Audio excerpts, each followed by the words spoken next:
Olá pessoal, tudo bem com vocês? Aqui é o Pastor Paulo Oni, bem-vindos a mais um vídeo aqui no nosso canal. Se você chegou até aqui, não se esqueça, deixe seu like, coloque nos comentários a sua opinião, sua crítica, a sua contribuição e também compartilhe esse vídeo para que mais pessoas possam ter conhecimento da Palavra de Deus. E nós estamos começando mais uma série aqui no nosso canal. Pois é, o ano de 2025 trouxe muitas novidades, nós estamos aprimorando cada vez mais as nossas produções aqui e essa série é para você que quer conhecer um pouquinho mais da teologia reformada, particularmente daquilo que nós presbiterianos cremos como o sistema de interpretação, como a nossa forma dogmática ou doutrinária de exposição das Sagradas Escrituras por meio aí de uma exposição, de uma conversa, de um bate-papo baseado na Confissão de Fé de Westminster. Muitos de vocês que têm esse interesse particular precisam saber que a Igreja Presbiteriana, a igreja da qual eu sou parte, da qual eu sou pastor e ministro da palavra, é uma igreja confessional. Isso quer dizer que nós temos o nosso sistema confessional, que é regido aí por aquilo que nós chamamos de símbolos de fé, que é a Confissão de Fé de Westminster, o Catecismo Maior de Westminster e o Breve Catecismo de Westminster. Eu não vou investir muito tempo falando da história e de como esses documentos importantes surgiram no século XVII, mas eu quero deixar para você uma dica de ouro.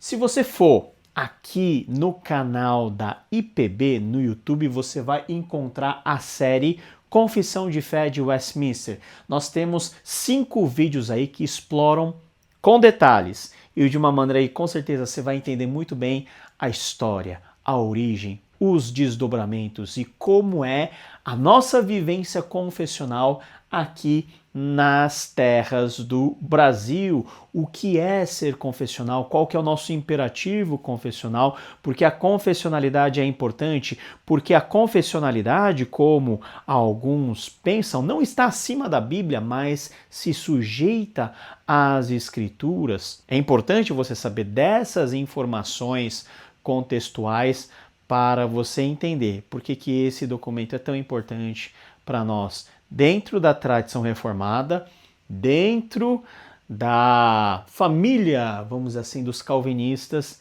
e dentro dos presbiterianos. Então, convido você a assistir e nós vamos pular essa parte, porque aqui você vai assistir, falar parágrafo por parágrafo, capítulo após capítulo desse documento tão importante, na esperança que você, junto comigo, compreenda mais da revelação de Deus, daquilo que Deus tem para nós e de como nós entendemos todas essas coisas. Está preparado?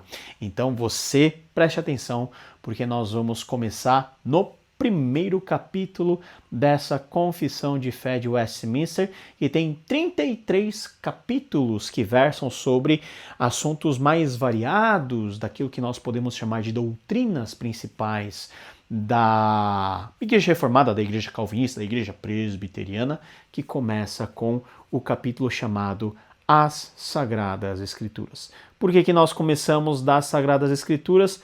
Nós vamos ver em breve. Gente, é muito importante você ter em mente que tudo começa para nós a partir da revelação da Palavra de Deus. Nós não podemos conhecer a Deus sem que antes Ele se revele a nós. Nós não podemos entender a salvação sem que Deus descortine todo o seu plano redentivo diante de nós. E é por isso que a Confissão de Fé de Westminster começa com esse capítulo específico que é da Sagrada Escritura, ou das Sagradas Escrituras, falando da importância da revelação geral, mas da importância ainda maior da revelação especial e de como a Palavra de Deus nos mostra quem é Deus, qual é a sua vontade e o que ele requer de nós. Vamos então para o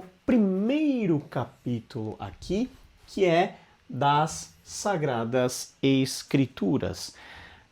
A Confissão de Westminster, ela é separada em capítulos e parágrafos. Então, a primeira numeração em letras romanas, em caracteres latinos, é o capítulo. E, em segundo lugar, nós temos aqui o parágrafo. Hoje, especificamente, vamos falar do parágrafo primeiro do primeiro capítulo, que diz o seguinte: ainda que a luz da natureza e as obras da criação e da providência manifestam de tal modo a bondade, a sabedoria e o poder de Deus, que os homens ficam inexcusáveis, todavia não são suficientes para dar aquele conhecimento de Deus e de sua vontade necessário à salvação. Por isso, foi o Senhor servido em diversos tempos e diferentes modos revelar-se e declarar à sua igreja aquela sua vontade, e depois, para melhor preservação e propagação da verdade, para o mais seguro estabelecimento e conforto da igreja contra a corrupção da carne e malícia de Satanás e do mundo, foi igualmente servido fazê-la escrever toda. Isso torna a Escritura Sagrada indispensável, tendo cessado aqueles antigos modos de Deus revelar sua vontade ao seu povo.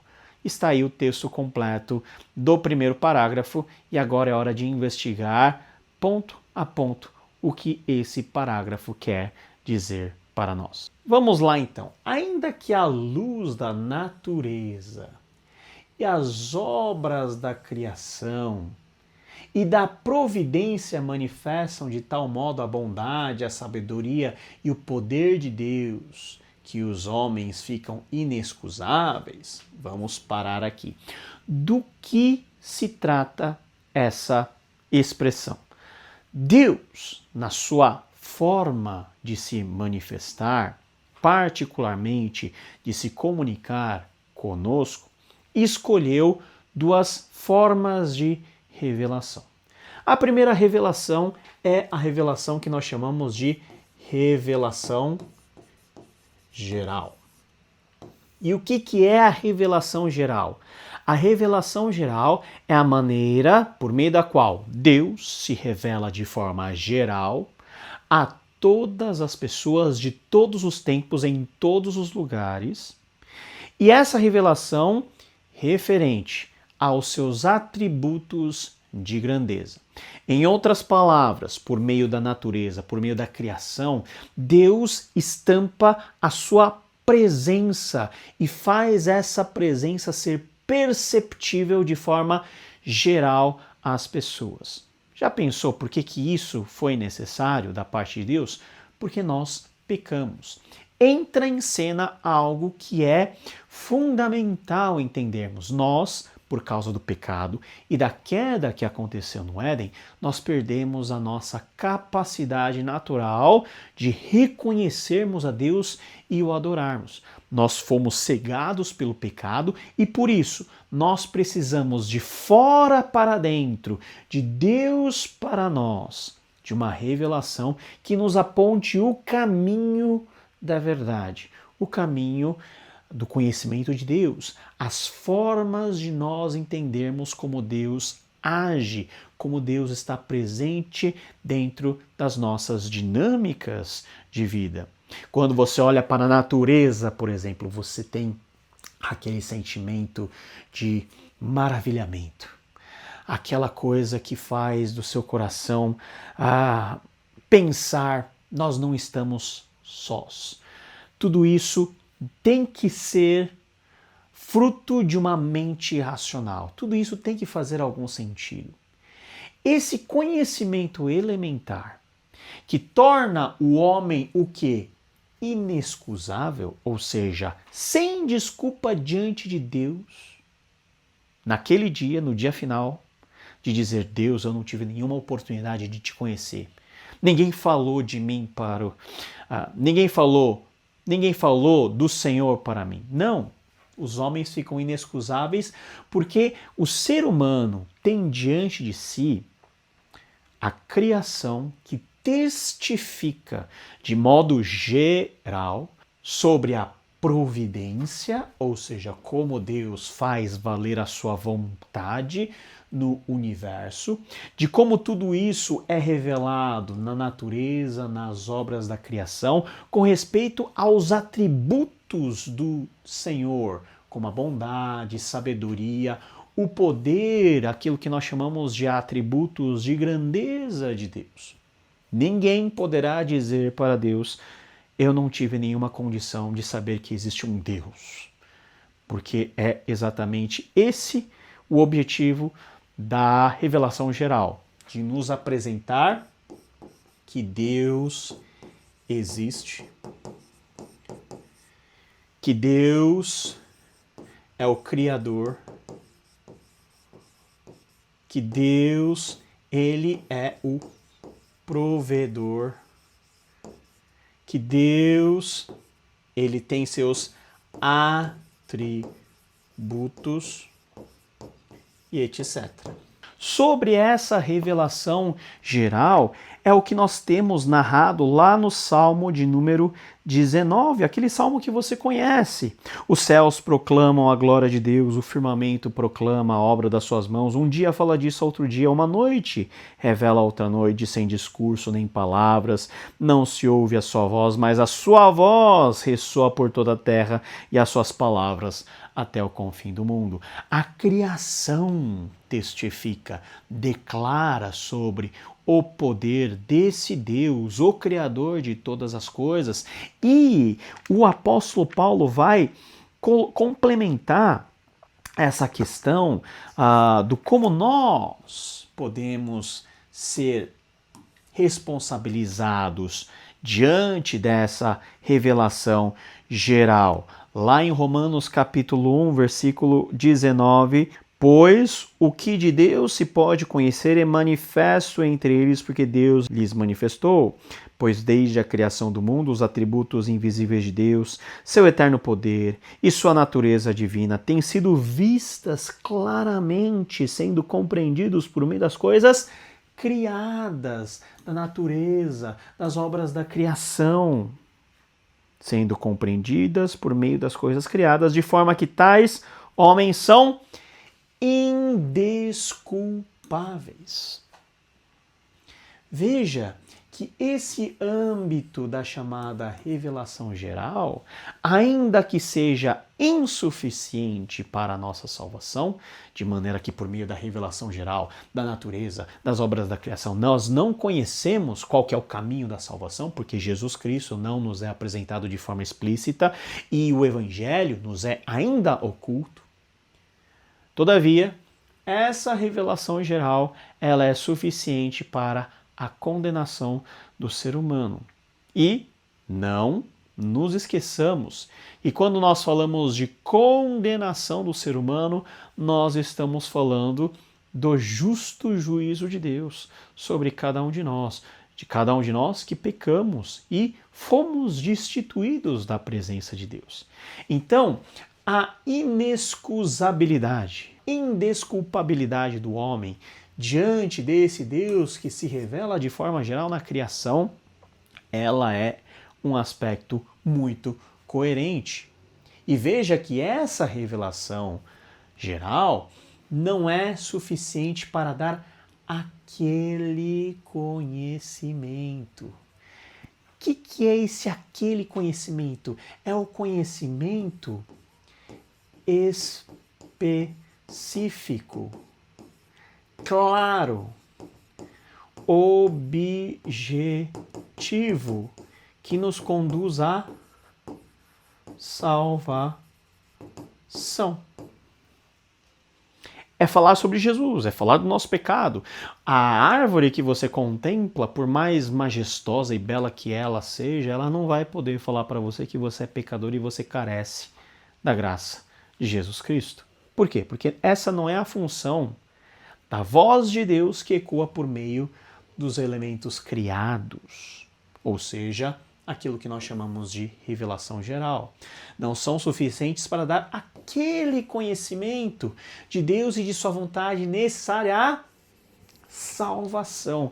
Aqui, gente, está o ponto focal de toda a discussão, de tudo que Deus faz por nós, de todo o plano que Deus estabeleceu antes de todas as coisas, que envolve a criação do ser humano, que envolve a sua queda e a sua redenção. Tudo está focado aqui, naquilo que Deus faz em Cristo Jesus para a nossa salvação. É por meio do Evangelho que nós temos a salvação.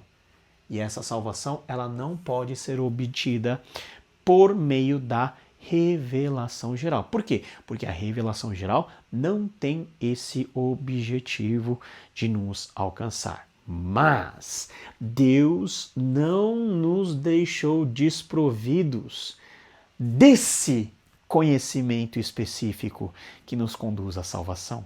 Veja só como o texto continua. Por isso, por saber que nós somos pecadores, que nós não conseguimos chegar ao conhecimento de Deus, por nossa inabilidade, por nossa limitação de nós não conseguimos enxergar a Deus por meio daquilo que é criado, nem perceber os seus atributos de poder, nem reconhecer que Ele é o nosso Criador. Por isso, o Senhor. Veja que aqui o Senhor é o sujeito. Sempre Deus toma a iniciativa da nossa salvação. Por isso o Senhor servido em diversos tempos e em diferentes modos. Esses diversos tempos e diferentes modos falam sobre os tempos, por exemplo, o Antigo Testamento e o Novo Testamento. E os modos, por meio de profecia, por meio de sonhos, por meio de mandamentos claros e específicos, e tudo isso que foi posteriormente registrado. O Senhor servido em diversos tempos e diferentes modos, revelar-se. Revelar vem do verbo descortinar, no hebraico galá. Galá. No grego, apocalipsis, ou seja, revelação, revelar-se, declarar a sua igreja. Veja que o Senhor, Ele declara a sua igreja. A igreja, nós, os que cremos, aquela sua vontade para a nossa salvação. Então, Deus tem uma revelação geral para todas as pessoas no universo, nascidas em todos os tempos, que moram nos mais variados lugares do nosso planeta. Mas para o seu povo, para aqueles que Ele próprio se revela, Deus tem um conhecimento específico, aquela sua vontade.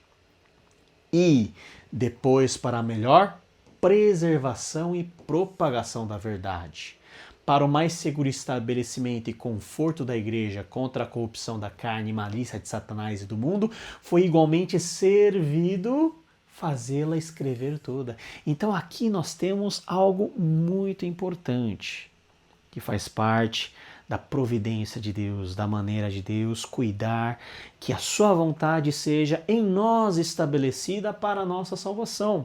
Deus revelou em diferentes tempos e de diferentes modos toda a sua vontade, que é o que nós chamamos de revelação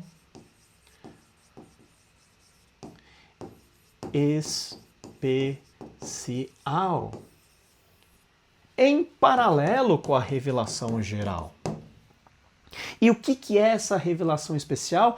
É aquela sua vontade específica, registrada, olha só, escrevê-la toda.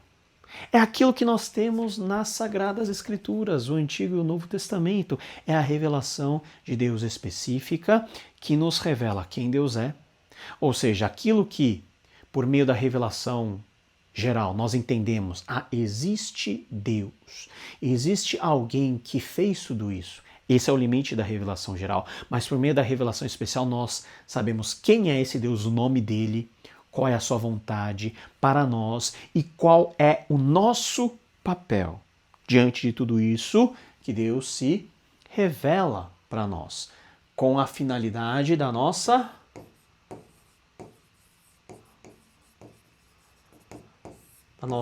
salvação.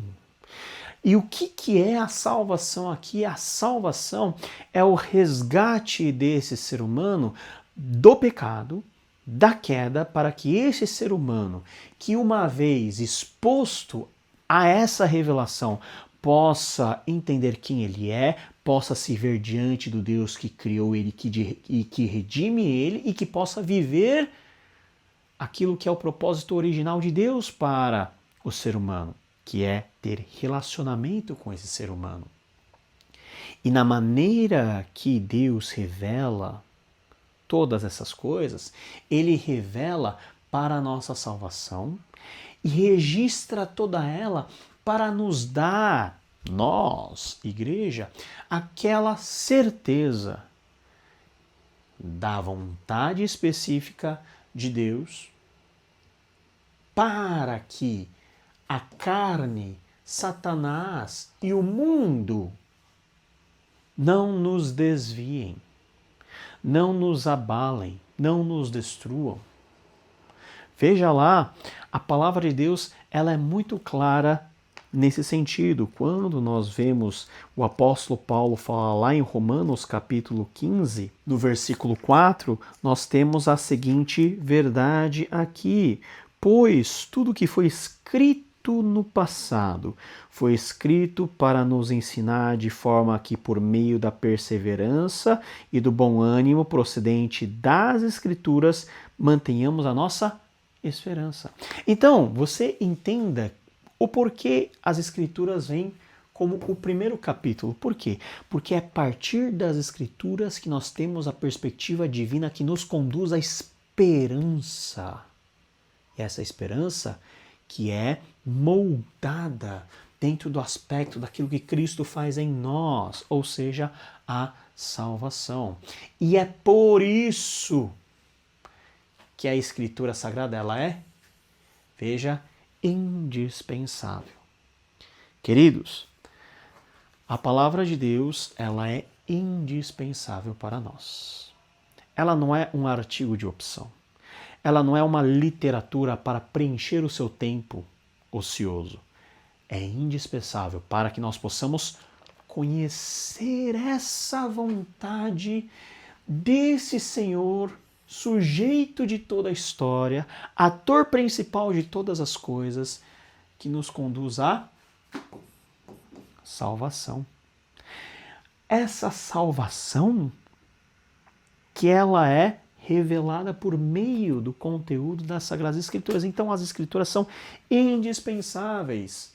E é importante isso daqui. Tendo cessado aqueles antigos modos de Deus revelar a sua vontade ao seu povo. Outrora, antes que a palavra de Deus fosse toda ela escrita, Deus se revelava por meio de sonhos, porque ele usava diferentes modos para se revelar no passado, antes que o conteúdo fosse todo escrito. Mas a partir do momento em que tudo foi escrito, registrado, transmitido e aceito, cessaram todos os meios extraordinários de Deus revelar aquela sua vontade para a salvação. Então, não há mais possibilidade, como algumas pessoas perguntam para mim, de ter um livro a mais nas Escrituras, escrito por alguém de hoje, recebendo alguma revelação de hoje. E aí nós temos já uma primeira peneira para muitas seitas que existem dentro do nosso meio, que acrescentam revelações a mais nas Escrituras, depois que elas foram todas escritas, transmitidas e aceitas. Então, tendo a Escritura fechada, nós não precisamos de nenhum outro agir revelatório de Deus, porque elas de fato cessaram. E o que cessou? Todos os modos de revelação da vontade de Deus que nos conduzem à salvação. Então não temos mais possibilidade de acréscimo nas Escrituras Sagradas. Nós não temos possibilidade de alguém chegar e dizer que ouviu uma mensagem nova de Deus que de alguma maneira complementa, que seja, ajuda aquilo que nós já temos escrito nos 66 livros da Bíblia. Tendo cessado aqueles antigos modos de Deus revelar a sua vontade ao seu povo. Ou seja, o que nós temos como antigo é ultrapassado, é aquilo que hoje não tem mais sentido de existir. Nós vivemos o Novo Testamento. Nós não vamos ter um novíssimo testamento, ou um testamento contemporâneo, um testamento moderno, não. A palavra de Deus foi encerrada nos seus 66 livros e cessaram todos os modos de Deus revelar a sua vontade a partir de então, quando tudo isso foi escrito e registrado. Isso é tão sério que faz com que essa escritura seja indispensável. É isso que nós precisamos saber para conhecermos a Deus, para encontrarmos em Cristo Jesus a nossa salvação. É o conteúdo desse livro, 66 livros que nos foram revelados por revelação especial, que nos conduzem à salvação e que fora disso e que além disso não há mais possibilidade, porque cessou os modos de revelação. Tudo o que nós precisamos saber está escrito aqui. Veja só, o autor de Hebreus, ele é muito claro quando fala da superioridade de Cristo. E olha só, há muito tempo Deus falou muitas vezes e diversas maneiras aos nossos antepassados por meio dos profetas, mas nesses últimos dias falou-nos por meio do Filho. Então, quando a Escritura chegou no ponto de falar-nos por meio do Filho, já na dispensação do Novo Testamento, nós chegamos nos últimos dias, nas últimas coisas. Então não há mais a necessidade de termos uma complementação que seja de nenhum aspecto da revelação. Nesses últimos dias falou-nos por meio do Filho, a quem constituiu o herdeiro de todas as coisas e por meio de quem fez o universo. Queridos, esse primeiro parágrafo da confissão nos fala da indispensabilidade das Escrituras. Trocando, em outras palavras, para nós, reformados, calvinistas, presbiterianos, a Bíblia não é um artigo de idolatria.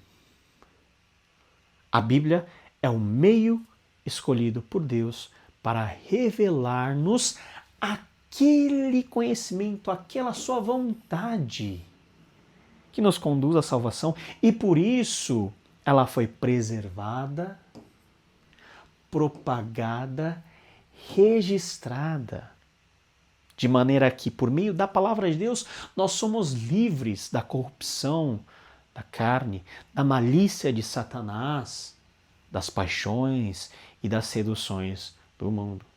Isso nos leva a uma reflexão muito séria de como nós temos nos relacionado com Deus por meio da sua palavra. Você tem lido a palavra de Deus? Você tem se esforçado em aprender a palavra de Deus? Você tem se dedicado a conhecer e conhecer cada vez mais ao Senhor? O profeta Oséias diz: conheçamos e prossigamos em conhecer ao Senhor, como a alva sua vinda é certa, e ele virá a nós como chuva de primavera que rega a terra. A palavra de Deus, ela é indispensável. Nós, que somos protestantes, nós reconhecemos a palavra de Deus como a única autoridade que regula toda a nossa vida.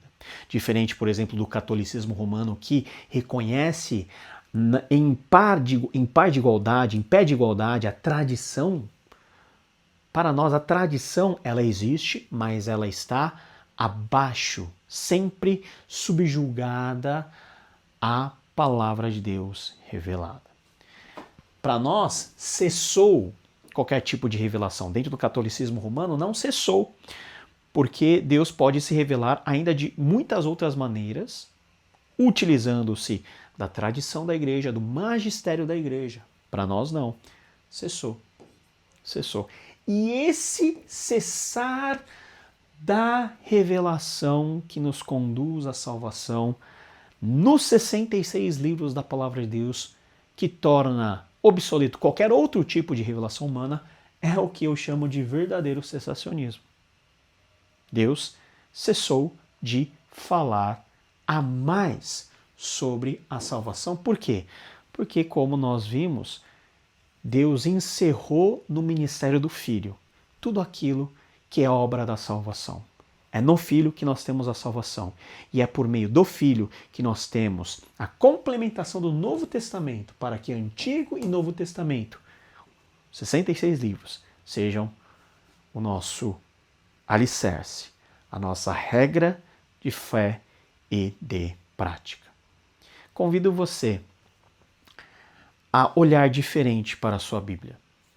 Não como um artigo místico, não como um amuleto de sorte, mas como o lugar onde Deus quer se revelar a você. O lugar por onde Deus quer falar com você. O local onde Cristo, o Salvador, quer ter um encontro com você.